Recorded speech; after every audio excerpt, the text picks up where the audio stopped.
Hello everyone, क्या हाल चाल, कैसे हैं बच्चे? सब बढ़िया। और सुनाओ क्या हाल चाल। तो स्वागत करता हूं मैं आपके प्यार से प्लेटफॉर्म बोर्ड विथ मी। मेरा नाम है खंड प्रताप और आज की क्लास में हम क्लास 10th वाले के लिए पद परिचय पढ़ेंगे। पद परिचय क्या होता है उसको आप ही अच्छे तरीके से समझेंगे। देखिए, बेसिकली जो पद परिचय होता है बाबू, वो आपको मान लीजिए कोई सेंटेंस दे देता है। हम एक एग्जाम्पल समझते हैं, जैसे कि दे दिया कि हम कल दिल्ली जा रहे हैं, ठीक है। तो अब ये सेंटेंस दे देगा आपके एग्जाम के अंदर और क्या करेगा, किसी ना किसी शब्द पे वो ये जो पॉइंट आउट कर देगा कि बताओ कि ये जो शब्द है, इस शब्द के हिसाब से आप पद परिचय बताइए। तो वो शब्द जो पॉइंट आउट करेगा, वो शब्द क्या हो सकता है? वो शब्द संज्ञा हो सकता है, सर्वनाम हो सकता है, विशेषण हो सकता है, क्रिया हो सकता है और अव्यय हो सकता है। तो हमको ये केवल 5 पॉइंट याद दिमाग में अपने रखना है कि हमको जब भी कोई भी शब्द देगा जहाँ पे पॉइंट आउट करेगा, वहां पे हम सबसे पहले खोजेंगे या तो संज्ञा रहेगा, या तो सर्वनाम रहेगा, या तो विशेषण, या फिर क्रिया, या फिर अव्यय रहेगा। अच्छा, इस चीज को जानने के बाद अपने दिमाग में थोड़ा सा यह भी आता है कि मान लीजिए कि अगर वो संज्ञा है तो संज्ञा के साथ लिंग खोजना रहेगा, वचन और कारक।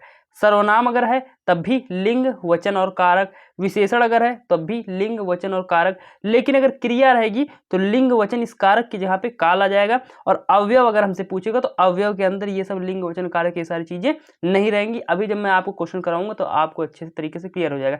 बेसिकली जो पद परिचय होता है मेरे भाई, वो डिपेंड किस पे होता है? ऑप्शन पे। मतलब आपके ऑप्शन में क्या आ रहा है, उस ऑप्शन के बेस पे ही वो डिपेंड करता है। तो चलिए एक एक पॉइंट को आराम समझते हुए हम लोग चलते हैं कि संज्ञा क्या चीज होती है, थोड़ा सा समझते हुए चलते हैं। तो सबसे पहले हम लोग बात करते हैं संज्ञा। आपने बचपन से पढ़ रखा होगा ग्रामर में कि संज्ञा 3 प्रकार से होता है, एक व्यक्तिवाचक संज्ञा, एक जातिवाचक संज्ञा, एक भाववाचक संज्ञा। क्लियर?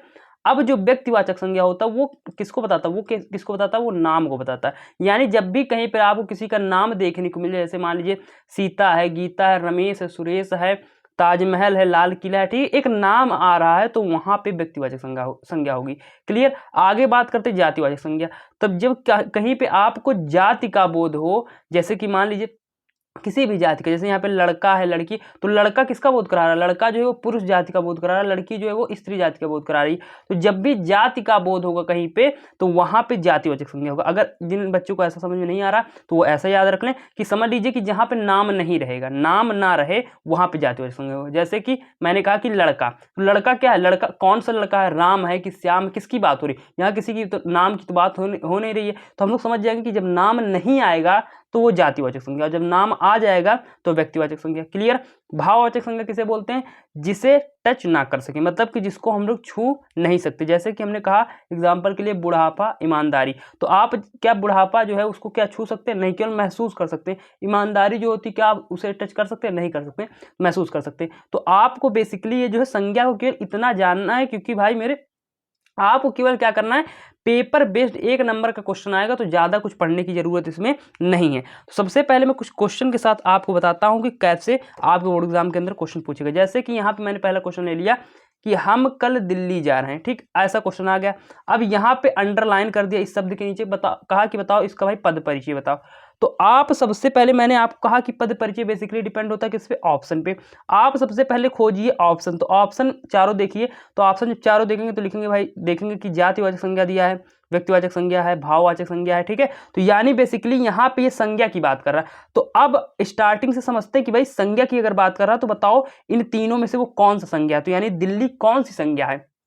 तो आप कहोगे कि दिल्ली जो है वो कौन सी संज्ञा है? एक नाम आ रहा है कि दिल्ली, तो इस वजह से कौन संज्ञा है? व्यक्तिवाचक संज्ञा। कौन सी संज्ञा हो सकती है?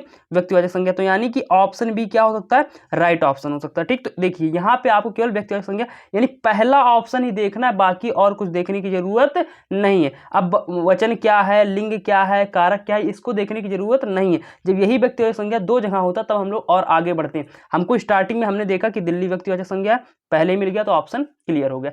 इसी प्रकार से एक क्वेश्चन और देख लेते हैं। जैसे मैंने कहा कि मन की कोमलता अक्सर चोट खा जाती है। क्लियर? तो आपको यहाँ पे अंडरलाइन कर रखा है कि भाई कोमलता बताओ कौन सा है। सबसे पहले ऑप्शन पे देखिए कि ऑप्शन के अंदर क्या क्या दिया। तो आप देखेंगे कि व्यक्तिवाचक संज्ञा, जातिवाचक संज्ञा, भाववाचक संज्ञा, ठीक है। यानी बेसिकली बात हो रही है यहाँ पे संज्ञा की, तो यानी संज्ञा में से ही कोई ना कोई आएगा। क्लियर बात? तो यहाँ पे कह रहा भाई कोमलता। कोमलता का मतलब होता है क्या? जैसे कोई मान लीजिए कोमल है, ठीक है, जैसे यहाँ पे कह रहा है कि मन की कोमलता, तो मन की जो कोमलता है, क्या ये कोमलता जो चीज है, क्या ये व्यक्तिवाचक संज्ञा हो? किसी का तो नाम तो है नहीं, तो सबसे पहले व्यक्तिवाचक संज्ञा तो होगा नहीं।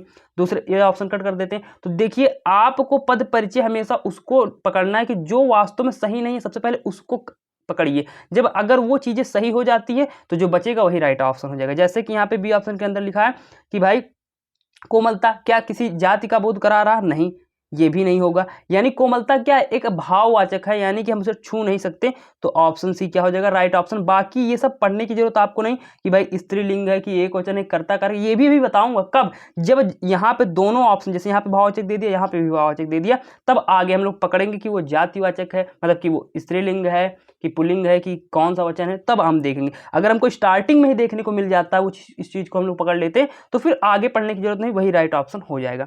ठीक, इसी प्रकार से एक क्वेश्चन हम लोग और देख लेते हैं। जैसे मैंने कहा कि आज भी भारत में अनेक अभिमन्यु हैं, ध्यान समझना कि आज भी भारत में अनेक अभिमन्यु हैं, अंडरलाइन कर रखा है। तो हम लोग सबसे पहले देखते हैं कि ऑप्शन क्या क्या दिया। तो दे रहा व्यक्तिवाचक संज्ञा, जातिवाचक संज्ञा, भाववाचक संज्ञा, इनमें से कोई नहीं।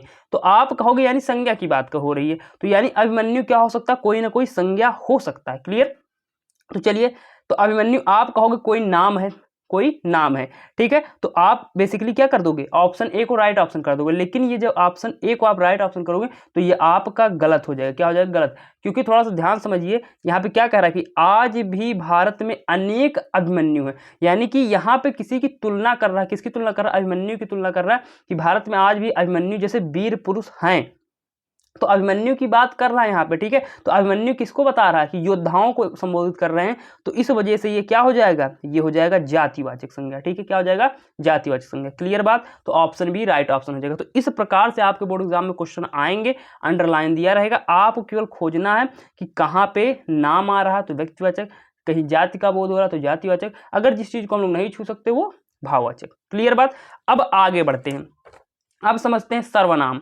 इसमें सर्वनाम आता है, सर्वनाम देखते हैं। तो सर्वनाम में बेसिकली सबसे पहला आ जाता है भाई पुरुषवाचक सर्वनाम। अब ये जो पुरुषवाचक सर्वनाम, इसके भी 3 लड़के हैं, इसके अंदर भी 3 चीजें आती, कौन कौन सी, उत्तम पुरुष, मध्यम पुरुष, अन्य पुरुष।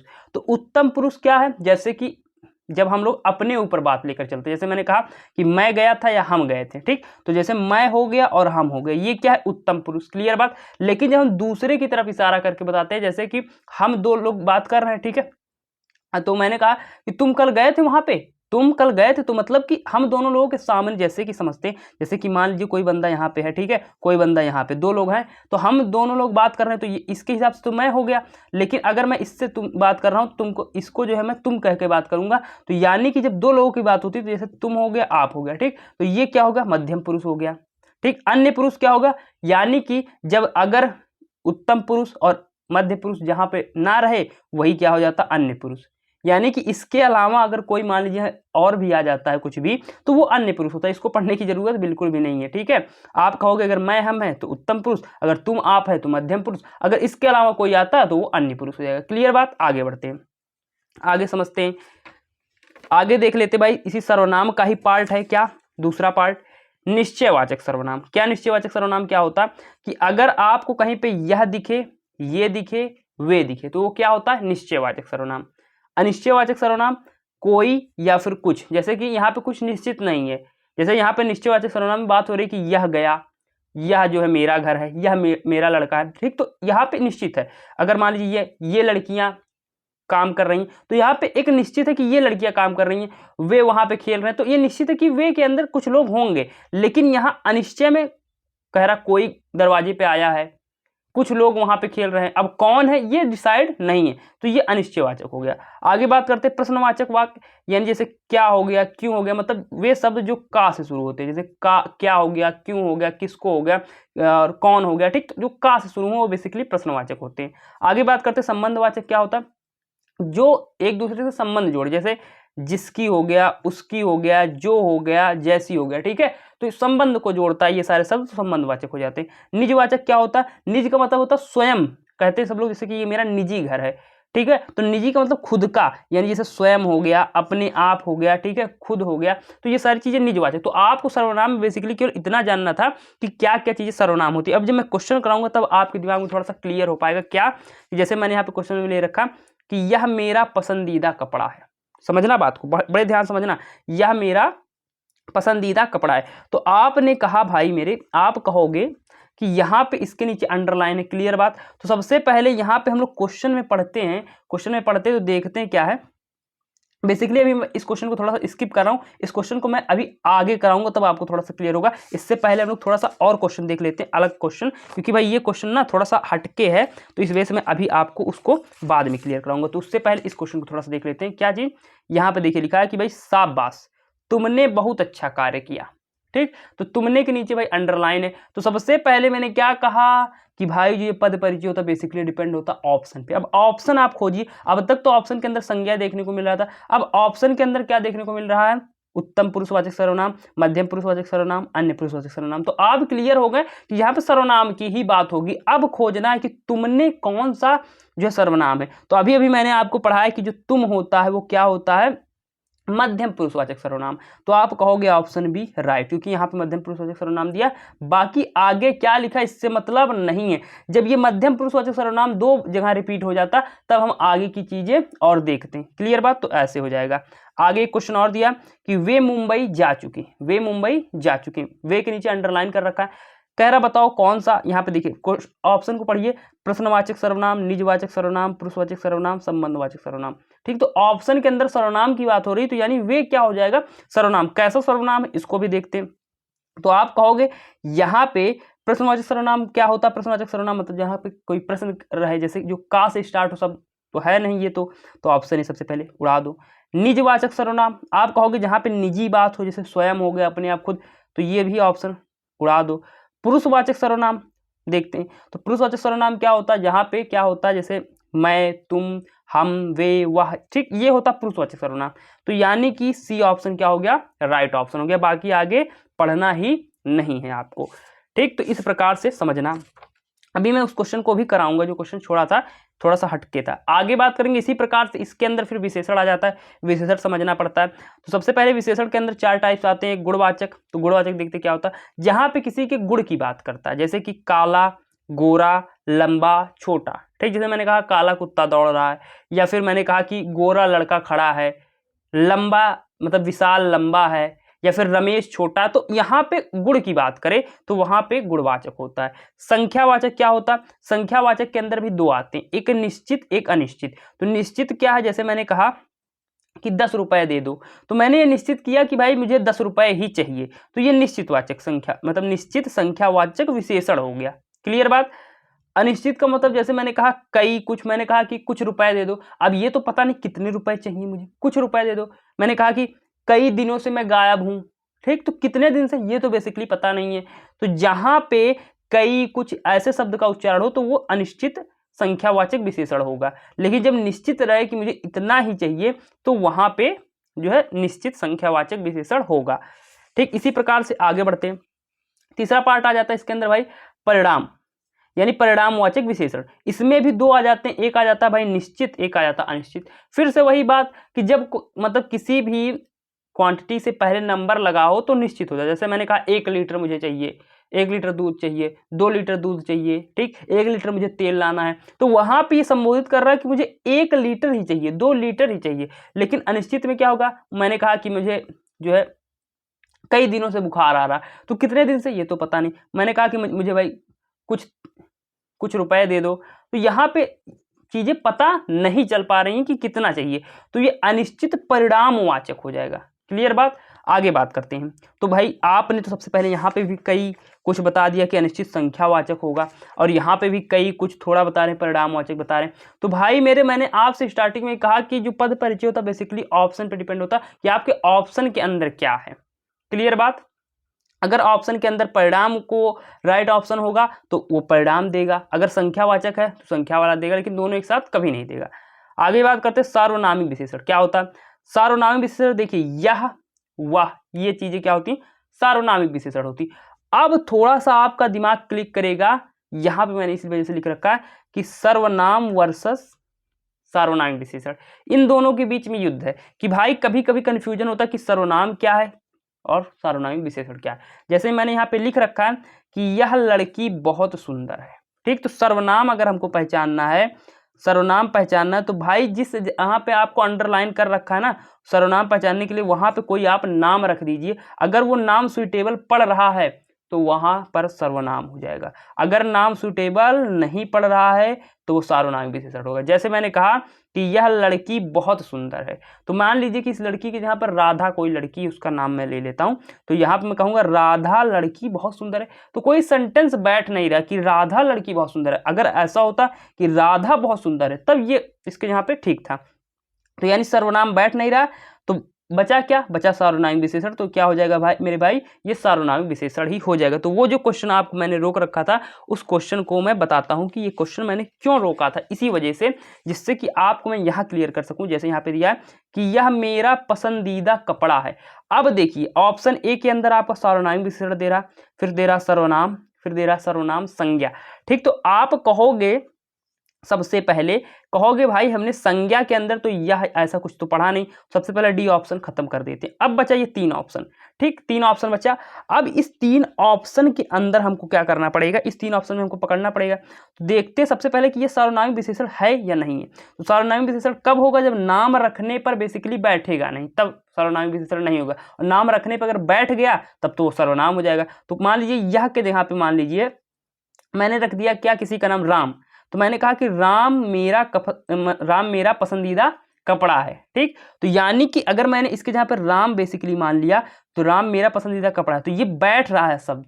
ठीक है, तो ये क्या हो जाएगा, ये हो जाएगा सर्वनाम। क्या हो जाएगा, सर्वनाम, यानी सार्वनामिक विशेषण नहीं होगा। क्लियर बात। अब इस सर्वनाम के अंदर 2 दिया है, 2 ऑप्शन दिया है, सर्वनाम सर्वनाम, ठीक, क्लियर है। अब आगे हमको पकड़ना पड़ेगा कि सर्वनाम का कौन सा ये पार्ट है जो हमने आगे पढ़ा। तो आप कहोगे कि यहाँ पे मैंने कहा कि यह मेरा पसंदीदा कपड़ा है, यह मेरा पसंदीदा कपड़ा है, यानी कि ये क्या है, यानी कि ये निश्चित है कि यह मेरा पसंदीदा कपड़ा, ये बता रहा है कि यह मेरा पसंदीदा कपड़ा है। तो यानी ये क्या हो गया, ये निश्चयवाचक भी होगा, यह निश्चयवाचक भी होगा। इस ऑप्शन के अंदर अनिश्चय दिया तो यह ऑप्शन कट जाएगा, यानी कि ऑप्शन बी राइट हो जाएगा। जो मैंने उस क्वेश्चन को सर्वनाम के लिए रोक रखा था वो मैंने बता दिया आपको, और सर्वनाम और सार्वनामिक विशेषण के अंतर आपको समझ में आ गया होगा। चलिए बात करते अगले पॉइंट पे आ जाते हैं। तो ये आपने इस चीज को समझ लिया, यानी विशेषण आपने समझ लिया। अब हम लोग विशेषण के कुछ क्वेश्चन भी कर लेते हैं, जिससे कि आपके दिमाग में एकदम क्लियर कट हो जाए कि किस प्रकार से आपको विशेषण करना है। तो देखते हैं, चलिए पहला क्वेश्चन आपके सामने रहा विशेषण का, ये रहा पहला क्वेश्चन। क्या कि मैंने कहा, देख लीजिए कि यह बालक बहुत मेधावी है, यह बालक बहुत मेधावी है। तो देखिए आपके दिमाग में ऑप्शन पहले पकड़ेंगे कि सर्वनाम दिया है, सार्वनामिक विशेषण दिया है, गुणवाचक विशेषण दिया है, इनमें से कोई नहीं। यानी कि सबसे पहले तो डी ऑप्शन तो होगा नहीं, मतलब कि इन्हीं में से कुछ ना कुछ होगा, डी ऑप्शन तो होगा नहीं, राइट। अब सबसे पहले बात करते हैं कि भाई सर्वनाम क्या होगा, क्या ये सर्वनाम है या नहीं है, इसको समझते हैं। तो मैंने कहा जब कोई नाम रख दोगे बैठ जाएगा, तो समझ जाना कि वो सर्वनाम है। तो मान लीजिए मैंने यहाँ पे नाम रख दिया राम, तो मैं कहूंगा कि राम बालक बहुत मेधावी। ये कुछ सेंटेंस बैठ नहीं रहा, तो भाई मेरे सर्वनाम होगा नहीं। अब बचा 2, सार्वनामिक विशेषण बचा और गुणवाचक विशेषण बचा। तो गुणवाचक विशेषण क्या होता है, जो कि गुण को बताता है, और सार्वनामिक विशेषण क्या होता है, जैसे कि जब सर्वनाम नहीं हुआ तो जो बचा सर्वनामिक विशेषण वही बचता है खाली। तो यानी यहाँ पे ऑप्शन बी राइट हो गया, सर्वनामिक विशेषण। आगे पढ़ने की जरूरत नहीं है हमको, क्योंकि यहाँ पे जब भी 2 ऑप्शन अगर देगा तभी हमको जरूरत वहां पे पड़ेगी। एक क्वेश्चन और समझते हैं, जैसे मैंने कहा शिक्षक के साथ एक शिष्य भी आता है, तो यहाँ पे एक के नीचे अंडरलाइन है। अब देखिए, अब थोड़ा समझते हैं मामला क्या हो जाता है। चारों ऑप्शन के अंदर विशेषण विशेषण विशेषण दिया है, तो हमको क्लियर होगा कि भाई विशेषण ही रहेगा कहीं ना कहीं।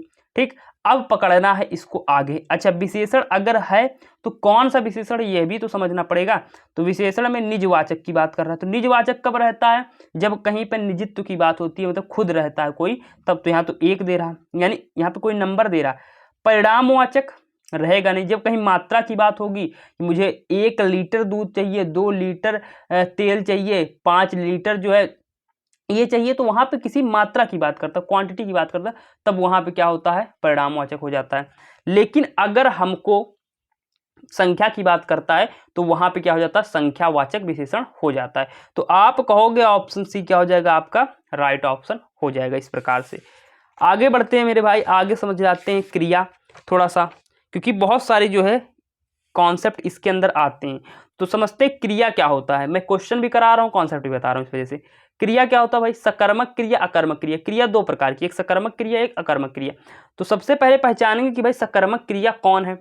तो अगर किसी भी क्वेश्चन में आप क्या या किसको लगाकर अगर प्रश्न पूछते हैं और आपको उत्तर मिल जाता है तो वो सकर्मक क्रिया होती है। अगर उत्तर नहीं मिलता तो अकर्मक क्रिया। जैसे मैंने कहा, एग्जाम्पल लिया कि पिताजी कल घर पर गए, तो गए क्या है, यहाँ पे अंडरलाइन लगा, यानी ये क्रिया है। अब कौन सी क्रिया, सकर्मक है या अकर्मक है? अब इस गए से क्वेश्चन करके पूछता हूं मैं क्या है किसको। मैंने कहा क्या गए, क्या गए, ठीक है, या फिर मैंने कहा कि किसको गए, तो यहाँ पे कोई उत्तर नहीं मिल रहा है कि क्या गए, किसको गए, तो ये क्या हो जाएगा आपका अकर्मक क्रिया। अब देखिए यहाँ पे जैसे मैंने कहा कि मोहन ने सोहन को मारा, तो मारा जो है यहाँ पे क्रिया है, लेकिन कौन सी क्रिया, प्रश्न पूछ के देख लेते हैं। मैंने कहा किसको मारा, तो पता चला कि भाई सोहन को मारा, तो उत्तर देखने को मिल रहा है। मैंने कहा किसको मारा, पता चला सोहन को मारा, तो यहाँ पे उत्तर मिल गया, तो ये सकर्मक क्रिया हो गया। ठीक है, अब इस पे बेस्ड कुछ क्वेश्चन भी हम लोग कर लेते हैं। ठीक है, इस पे बेस्ड कुछ क्वेश्चन भी कर लेते हैं, लेकिन उन क्वेश्चनों से पहले हम लोग थोड़ा सा क्या करते हैं मेरे भाई, उन क्वेश्चनों से पहले, हाँ ये रहा आपके सामने एक क्वेश्चन छूट गया था विशेषण का, उसको भी देख लेते हैं। मैंने कहा कि अनुराग ने काला कोट पहना है, ठीक है, तो यहाँ पे देखिए काला दे रहा है। अब मैंने आपसे कहा कि भाई ऑप्शन पे डिपेंड होता, तो आप देखोगे संबंधवाचक विशेषण, गुणवाचक सर्वनाम, संख्यावाचक विशेषण, गुणवाचक विशेषण। तो देखिए यहाँ पे तीनों ऑप्शन विशेषण है, ये गुणवाचक सर्वनाम जो दे दिया, ये क्या दिया, ये आपको फंसाने के लिए दिया, क्योंकि काला जो होता है भाई ये कोई सर्वनाम नहीं होता। तो आप कहोगे ये विशेषण है, मुझे क्लियर है, लेकिन कौन सा, यहाँ पे देखिए काला जो गुण को बता रहा है, यहाँ पे कोई संबंध तो बता नहीं रहा, संबंधवाचक होगा नहीं। संख्या की तो बात कर नहीं रहा है, संख्यावाचक भी नहीं होगा, बचा क्या, गुणवाचक, तो आप कहोगे गुणवाचक। इसी प्रकार से अभी हमने क्रिया को पढ़ा, तो क्रिया के अंदर समझते हैं कि जैसे यहाँ पे लिखा कि पिताजी कल ही तीर्थ यात्रा पर गए, फिर इससे क्वेश्चन पूछा हमने कि बताओ कि क्या है या फिर किसको, मतलब क्या गए या किसको गए, तो उत्तर नहीं मिला, तो हमको पता चल गया कि ये क्या है, अकर्मक क्रिया है। क्या है, अकर्मक क्रिया। तो ऑप्शन ए में सकर्मक दिया था, ऑप्शन बी में सकर्मक दिया था, दोनों कट गए, अब अकर्मक बचा। तो अकर्मक देखिए दोनों जगह दे रहा है कि सी में और डी में दोनों जगह दे रहा है, तो आप कैसे पहचानोगे।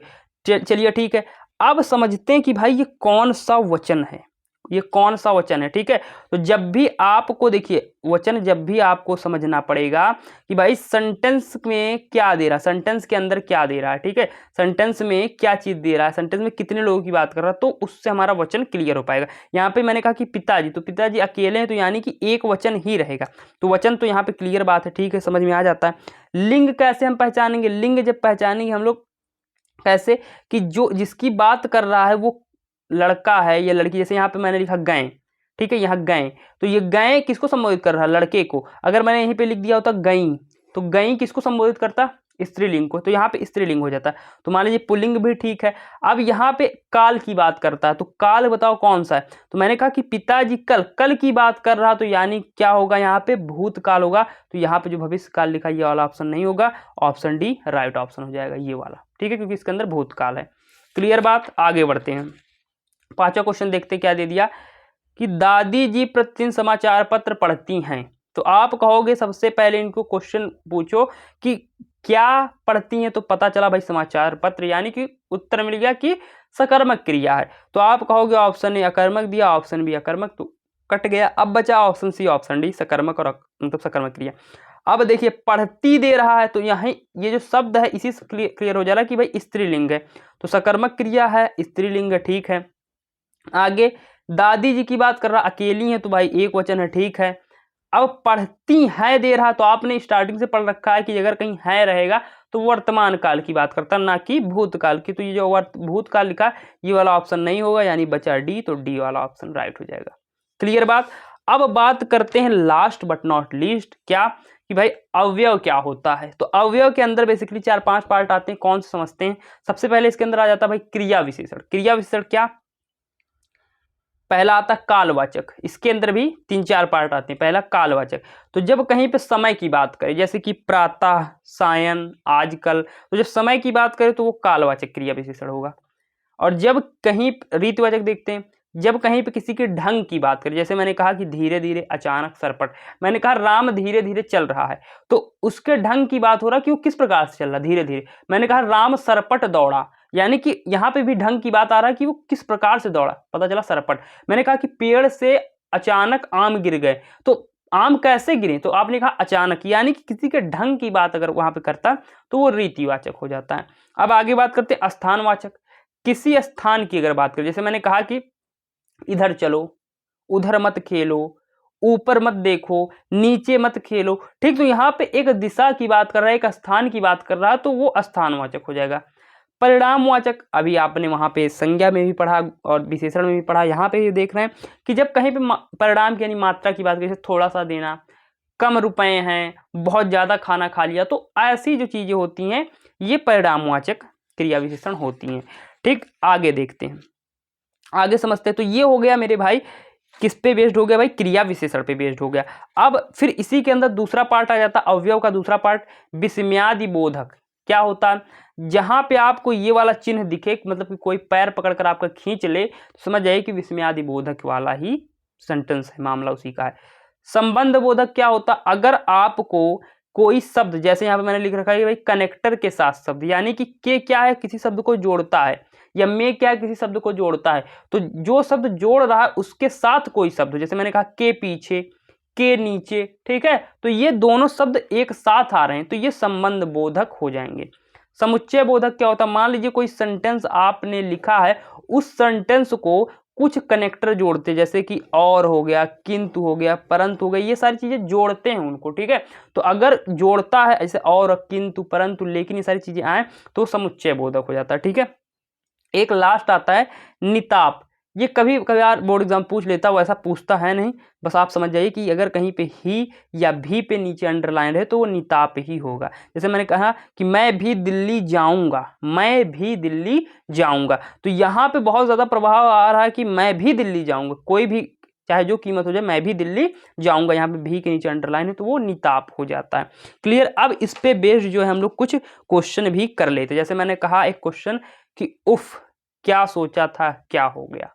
ठीक, यहाँ पे भाई कोई पैर पकड़कर खींच रहा, मैंने कहा जब कोई पैर पकड़कर खींचे तो विस्मयादि बोधक। क्लियर बात, समझना बात, देखिए विस्मयादि बोधक ना। अब देखिए मैंने जल्दबाजी में ऑप्शन सी को राइट कर दिया, लेकिन मैंने देखा नहीं कि भाई चारों ऑप्शन में पहले देख लेना, तो आप कहोगे संबंध बोधक तो ये तो होगा नहीं, समुच्चय बोधक तो ये तो होगा नहीं। अब विस्मयादि बोधक दोनों जगह दिया, विस्मयादि बोधक तो है लेकिन कैसा है, आप कहे उफ, उफ कब निकलता जब कोई दुख की बात हो, कोई शोक की बात हो तब, लेकिन यहाँ पे प्रसन्नता सूचक वाक्य था, हड़बड़ाहट में आप इसको टिक करके आ जाते, गलत हो जाता।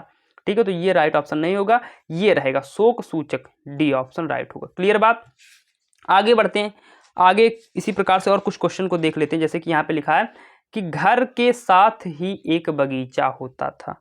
ठीक, घर के साथ ही एक बगीचा होता था, तो मैंने कहा कि भाई कोई कनेक्टर के साथ कोई शब्द आ जाए तो समझ जाना कि वो संबंध बोधक है। ठीक, तो आप कहोगे कि देखते हैं संबंध बोधक कहाँ दिया, ऑप्शन में नहीं दिया है, ऑप्शन बी में भी नहीं दिया, ऑप्शन सी राइट ऑप्शन हो जाएगा। क्लियर बात।